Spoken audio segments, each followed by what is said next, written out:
Hello and welcome back to the William Gomes podcast. I am William Gomes and I am grateful to have you here. Today we explore one of the most significant and often misunderstood ideas in Lacanian psychoanalysis. It is a concept that sits at the intersection of desire, identity, value, and meaning. This idea is called the phallus. Despite how it may sound at first, the phallus in psychoanalytic thinking has nothing to do with biology. It is not the physical organ. Instead, it is a symbolic signifier that plays a central role in the structure of desire and in how we interpret value in ourselves and others. Understanding the symbolic phallus opens a doorway into the emotional life of the subject.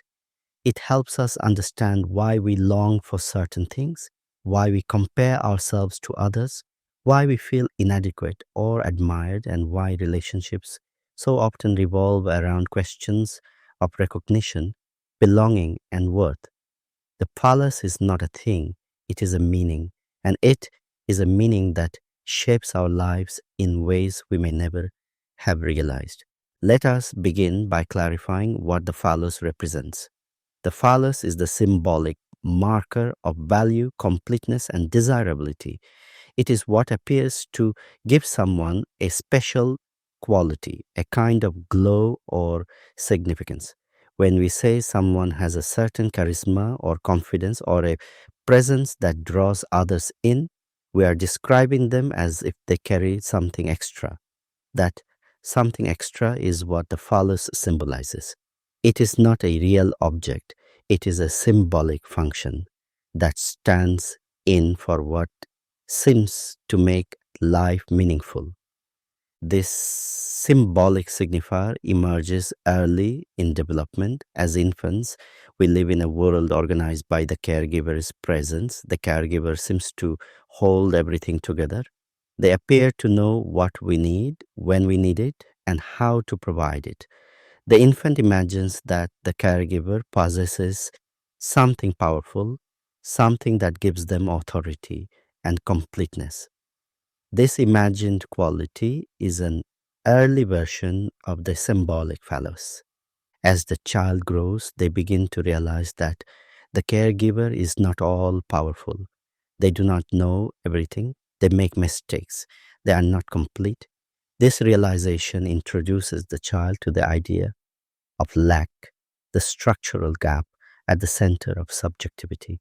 But even as the child discovers that no one is complete, the fantasy of the phallus remains. The child begins to imagine that somewhere someone must possess this mysterious completeness.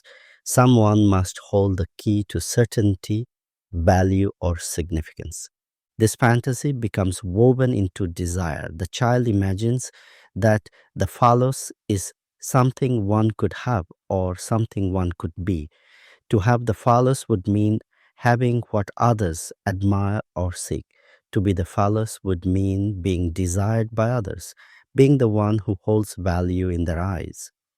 Throughout life, people often alternate between these two positions, wanting to possess symbolic qualities that seem important or wanting to be recognized as embodying those qualities. But here is the central insight: no one actually has the phallus. It is never a possession. It is never something one can obtain. It is a symbol, a projection, an imagined marker of completeness. The belief that someone else possesses it is an illusion. The belief that we could possess it ourselves is also an illusion.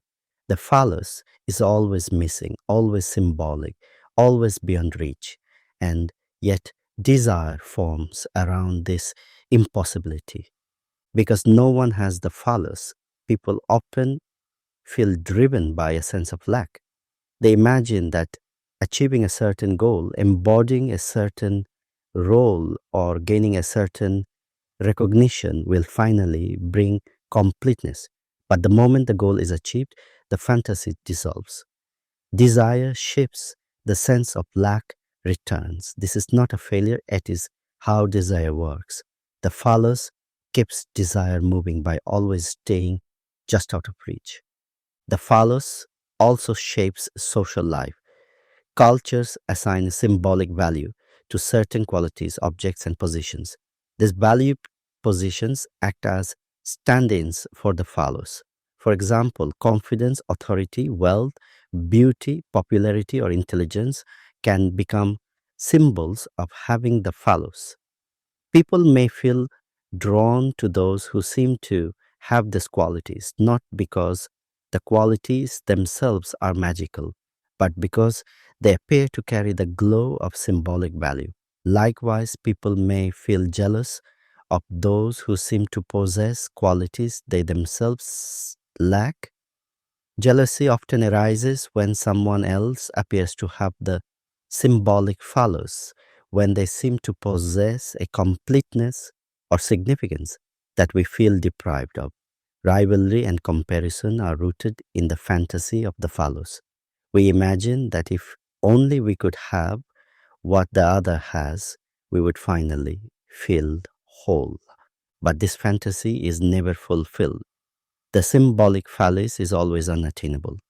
Even those who seem to have it from the outside often feel incomplete internally. They may fear losing the qualities others admire. They may feel pressure to maintain an image. They may experience the same sense of lack as everyone else. The symbolic phallus gives the illusion of fullness, but it is always an illusion.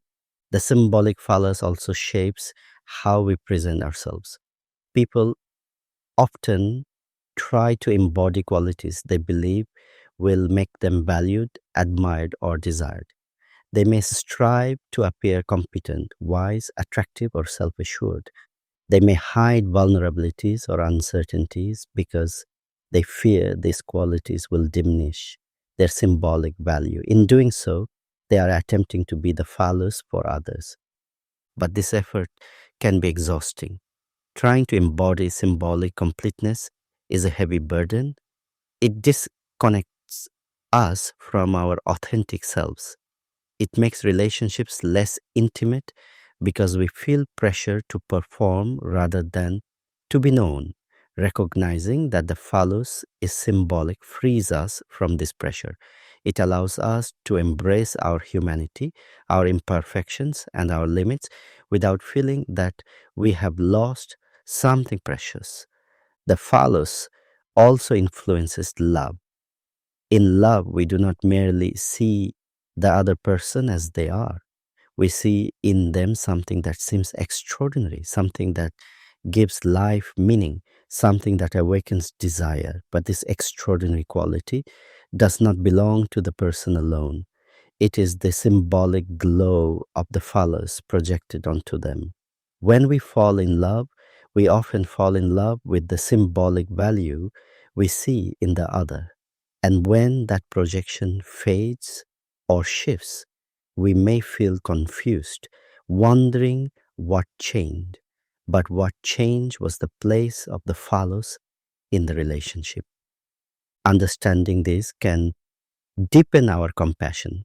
It helps us recognize that relationships involve symbolic attachments, not just emotional ones. It helps us understand why desire can fluctuate, why admiration can turn into disappointment, and why longing can shift so quickly. When we see the symbolic dimension, we stop blaming ourselves or others for changes in desire. We recognize that desire moves around the phallus, not around stable objects.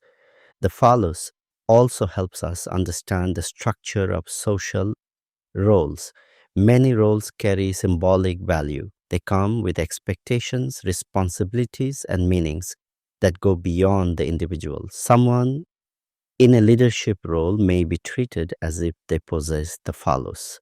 Someone in a respected profession may carry symbolic weight. But when we look more closely, we realize that those roles are symbolic positions in the social order. The phallus belongs to the position, not the person. And the person behind the role is just as vulnerable, complex, and unfinished as anyone else. Recognizing this can bring relief. It reminds us that no one is truly complete. No one lives without lack. No one holds the key to meaning. The phallus is a symbol, not an achievement. The phallus also plays a role in creativity and ambition. Many people pursue goals because they hope that achieving them will bring symbolic recognition. They imagine that reaching a certain level of accomplishment will give them the phallus, the sense of fullness they long for. And when they reach the goal, they may feel satisfied for a moment, but the satisfaction fades. Desire shifts. A new goal appears. The search continues. When we understand the symbolic nature of the phallus, we see that ambition is not a path to completeness. It is part of the movement of desire. There is nothing wrong with striving or aspiring. But when we tie our worth to symbolic achievements, we risk chasing something that can never be grasped. The phallus is also connected to the real. The real phallus is the impossibility at the heart of desire. It is the fundamental gap that cannot be filled. When we imagine that someone has the phallus, we are projecting an ideal onto them. When we imagine that we could possess it ourselves, we are imagining something that does not exist. The real phallus is absence. It is the sign that desire will always move, always search, always reach beyond what can be attained. This realization does not lead to despair. Instead, it leads to freedom. When we stop imagining that someone or something can complete us, we release ourselves from unrealistic expectations. We become more compassionate with ourselves. We become more present in our relationships. We learn to appreciate desire for what it is, a movement rather than a destination. As we approach the end of this episode, let us reflect on what the symbolic phallus teaches us about being human.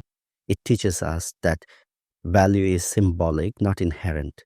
It teaches us that desire moves through images and meanings that do not belong to any one person. It teaches us that no one is complete, no one holds the key to fulfillment, and no one escapes the structure of lack. Understanding the phallus allows us to soften the internal pressures we carry.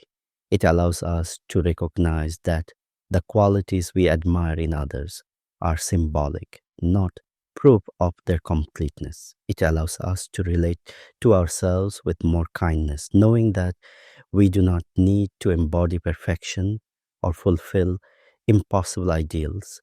It allows relationships to breathe, freeing them from the burden of trying to complete one another. In our next episode, we will explore castration, one of the central ideas connected to the phallus. Castration in this context does not refer to a physical act, it refers to the symbolic recognition of limits, the understanding that no one possesses the phallus, and the way this recognition shapes our desire and identity. It is one of the most profound ideas in psychoanalysis, and it will help us deepen our understanding of lack, desire, and the symbolic structure of the human psyche. But for now, I hope this episode gives you a gentler relationship with your own sense of value. I hope it helps you recognize the symbolic nature of what you admire or envy in others. And I hope it encourages you to embrace your own humanity, your imperfections, and your unique path of becoming. Thank you for listening. This is the William Gomez podcast. Take care of yourself, stay curious, and I will speak with you again soon.